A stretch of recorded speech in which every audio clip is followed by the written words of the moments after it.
Olá pessoal, hoje nós iremos falar de onomatopeias. Nós vamos começar o nosso novo capítulo, né? Eu vou falar para vocês o nome do capítulo.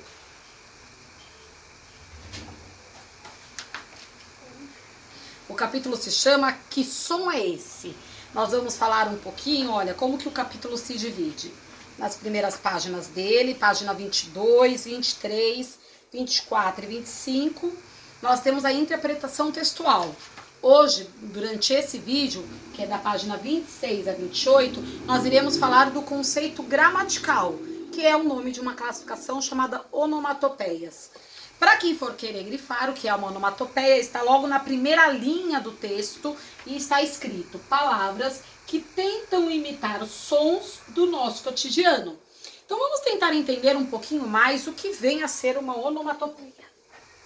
Antes da gente dar seguimento ao conteúdo, vai agora a segunda dica, né? Na semana passada ou no vídeo anterior, eu falei sobre a importância de vocês criarem um lugar, uma rotina de estudos, ter um horário, um ambiente onde vocês pudessem fazer as lições.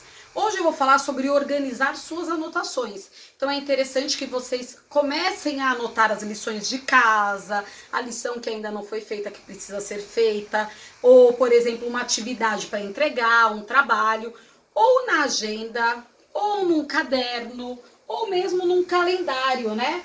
Colocar post-its num painel, marcar, para que vocês não se percam. Isso já era importante quando nós estávamos numa rotina dentro da escola, que nós marcávamos ali na agenda, e vem a ser mais importante ainda nesse momento de quarentena, certo? Então, vamos voltar agora no conteúdo onomatopeias.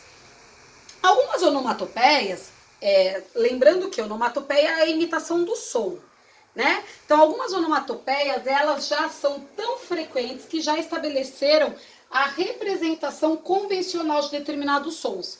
Elas são tão conhecidas que quando nós falamos, aquilo já nos relaciona diretamente ao seu objeto, ao animal ou à sua ação. Então vamos a alguns exemplos. Tic-tac representa o som do relógio. Então tic-tac é uma onomatopeia. Atim representa o som do espirro. Atim é uma onomatopeia.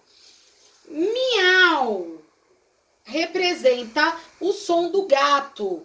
Miau é uma onomatopeia, certo? Normalmente as onomatopeias, elas se apresentam dentro das histórias em quadrinho. E aí nós vamos falar um pouquinho sobre elas. Lá na página 27 tem onomatopeias nas HQs.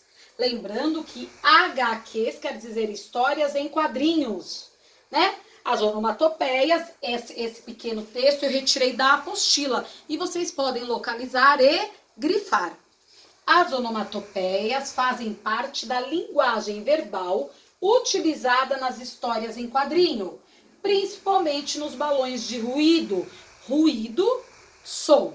Eu coloquei aqui uma história em quadrinho, não sei se ela vai ficar muito boa, se a visualização dessa HQ vai ficar boa para vocês, porque todas as vezes que eu coloco uma imagem branca, né, ela acaba estourando um pouquinho para vocês, mas eu vou ler com vocês. Aqui eu tenho o pai de Cebolinha e ele ouve o som bum, bum, bum. Esse bum, bum, bum são onomatopeias, pois representam o som de um instrumento musical. Aí o pai do Cebolinha conversa com Cebolinha. Cebolinha, quer parar de fazer barulho?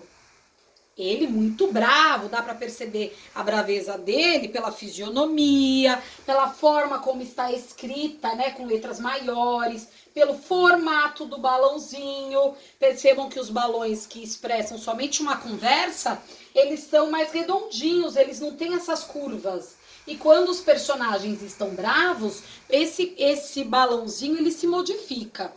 E aí nós temos aqui o Cebolinha com um instrumento musical que apresentou o som da onomatopeia.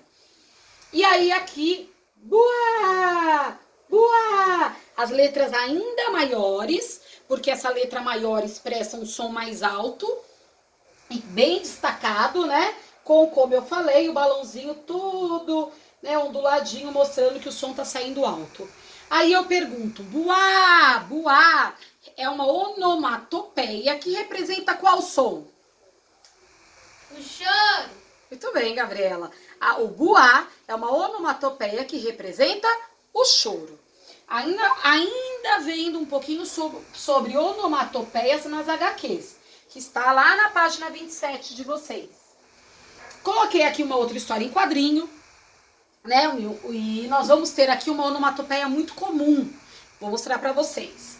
Ó, Cebolinha falando.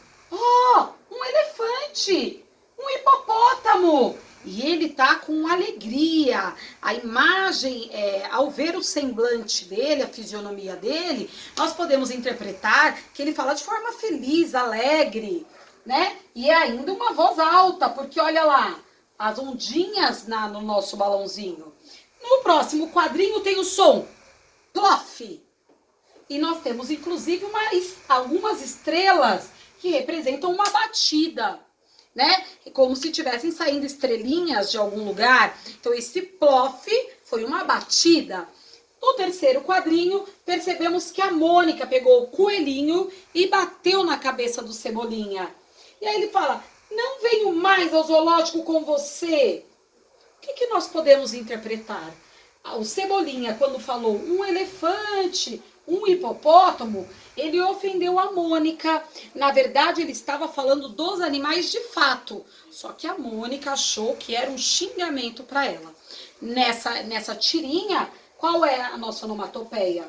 O plof, certo?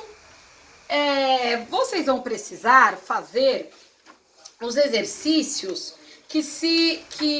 como que eu posso dizer, sucedem da explicação. Vocês vão precisar fazer os exercícios da página 28, 29, 30, 31, certo? E todos eles relacionados com a interpretação e a localização de onomatopeias. Lembrando que aqui no roteiro de língua portuguesa, eu sempre vou colocar as lições que vocês precisam fazer. E lá na nossa aula, por meio do Jitsi, a Pro vai tirar dúvidas, eu vou explicar para quem não tiver entendido direito, fazer as correções, né? Então é importante que vocês sempre tenham uma olhada no roteiro de língua portuguesa, porque eu sempre vou estar colocando as atividades que nós estamos fazendo e também acompanhar lá pelo Jitsi as correções.